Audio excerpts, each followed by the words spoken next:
ఎట్లా ఇప్పుడు ఈ లిక్కర్ కేసు, కవిత లిక్కర్ కేసులో ఈడీ రిమాండ్ తీసుకుంది. సో 10 days అయిపోయింది. సో నిజంగా కోర్టు ఎలాంటి శిక్షలు వేసే అవకాశం ఉందని, ఎన్ని రోజులు జైల్లో ఉండే అవకాశాలు ఉన్నాయి? అయితే ప్రభుత్వాలలో మనం ఎంతసేపు చెప్తున్నప్పటికీ కవిత లిక్కర్ స్కామ్ ఈరోజు ఈ ప్రాంతంలో మద్యపాన వ్యతిరేకానికి పోరాటం చేస్తున్నామని చెప్తూనే జాగృతిని ఎస్టాబ్లిష్ చేశారు. తెలంగాణ జాగృతి ఎస్టాబ్లిష్ చేసిన తర్వాత మేము మద్యపాన వ్యతిరేక ఉద్యమాన్నే తీసుకొస్తామన్న కవిత ఈ ప్రాంతంలో లిక్కర్ కేసులు లేకుండా, లిక్కర్ స్కామ్ లేకుండా ఉంటుందని అనుకున్నప్పుడు ఆమెను ఏదైతే వ్యతిరేక ఉద్యమం ప్రారంభించిన ఆమెనే ఆ వ్యవహారం నడిపింది, ఆ బిజినెస్లో నడిపి ఆమె ఈరోజు ప్రస్తుతం కోర్టు పరిధిలో ఉన్నది. ఆమె జ్యుడిషియల్ రిమాండ్లో ఉన్నది. కాబట్టి కోర్టు ఎలాంటి నిర్ణయం తీసుకుంటుంది అన్నది కోర్టు సాక్ష్యాధారాలను అడ్వకేట్గా మీకు ఈ సెక్షన్కి, ఈ క్రైమ్కి ఇంత అని మీకు ఐడియా ఉంటుంది కదా. సో మీ అనాలిసిస్ ప్రకారం అది ఏం శిక్ష పడవచ్చు, ఎన్ని రోజులు రిమాండ్ ఉండొచ్చు? అంటే కవిత కేసులో ఈడీ పూర్తి ఆధారాలను సేకరించడమని చెప్తుంది. దాంట్లో రిమాండ్ రిపోర్ట్లో కనుక ఉన్నట్టు మనీ లాండరింగ్ వ్యవహారం జరిగింది కాబట్టి గతంలో మనీ లాండరింగ్ జరిగిన అన్ని కేసుల్లో శిక్షలు పడ్డాయి.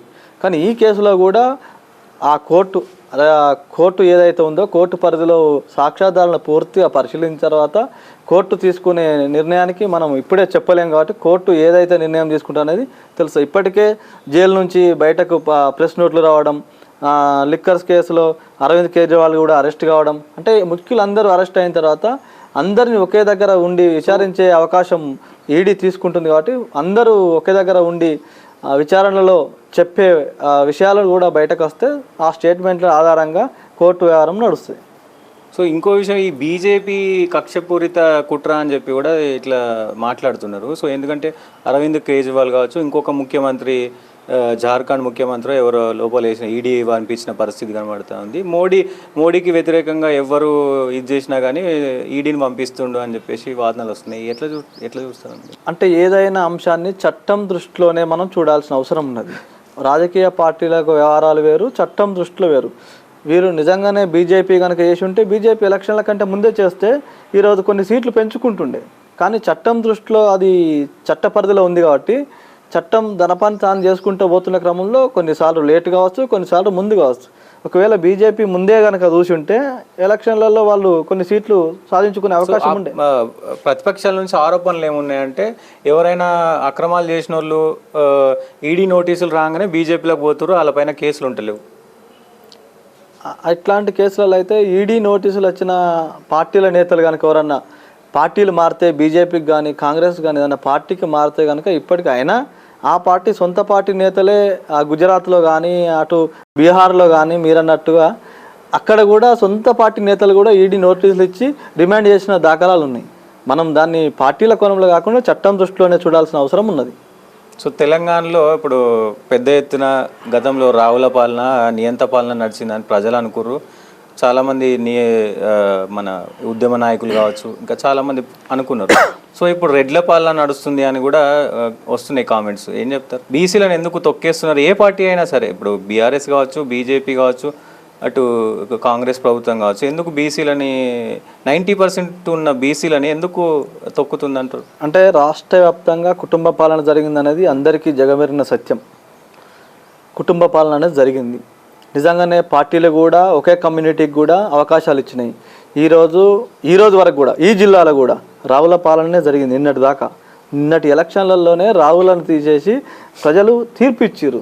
దుబ్బాక రఘునందన్ రావు, సిద్దిపేట హరీష్ రావు, గజ్వేల్ కేసీఆర్, ఇటు పక్క హుస్నాబాదు సతీష్ రావు, వాళ్ళ ఫాదర్ వెల్మాజ్. అంటే వీళ్ళందరూ ఒక వెల్మాలు పాలించిన జిల్లాగానే సిద్దిపేట ఉన్నది. ఈ పక్కన పోతే రోహిత్ రావు, ఆయన కూడా ఆ పరిస్థితి ఉండే.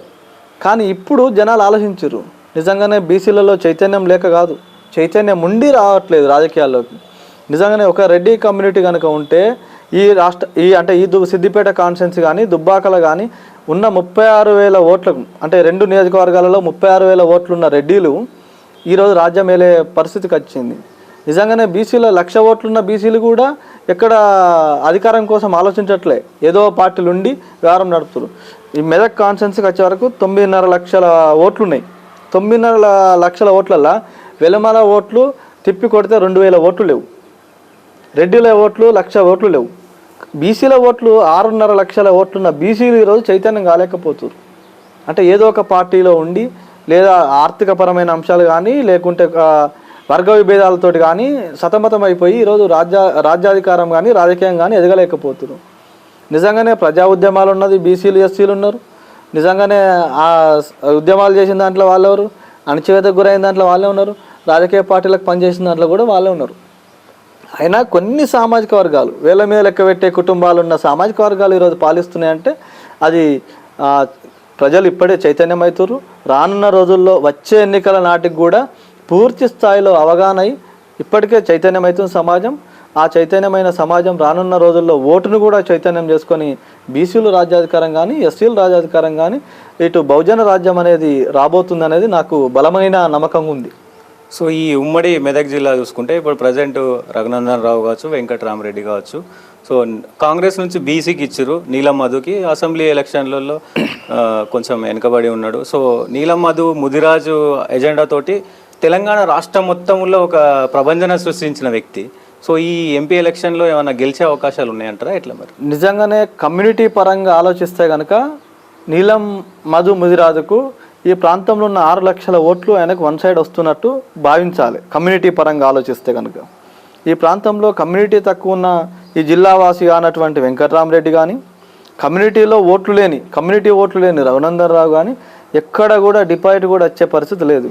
కానీ కాంగ్రెస్ పార్టీలో కూడా వాళ్ళకు ఉండే వర్గ విభేదాలు కావచ్చు, స్థానిక లీడర్ల సహకారం అందకపోవడం కావచ్చు, లేదా ఆ కమ్యూనిటీ నీలం మధు ముదిరాజు కనుక ఆ ముదిరాజు కమ్యూనిటీ కానీ ఆ బీసీల కమ్యూనిటీ కానీ ఎస్సీ కమ్యూనిటీ కానీ కొంత కలుపుకొని పోతే నీలం మధు గెలవచ్చు. రెండోది యూత్ కూడా ఆలోచిస్తారు.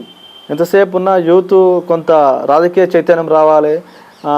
ఈ మధ్యలో స్మార్ట్ ఫోన్ కదా ఎట్లయితే అప్డేట్ కావాలనుకుంటారో అట్లే ఈ రాజకీయాలు కూడా అప్డేట్ కావాలి, అభ్యర్థులు కూడా అప్డేట్ కావాలని చెప్పి జనాలు ఆలోచిస్తారు. యూత్ కూడా ఆలోచిస్తుంది ఆ వైపుగా.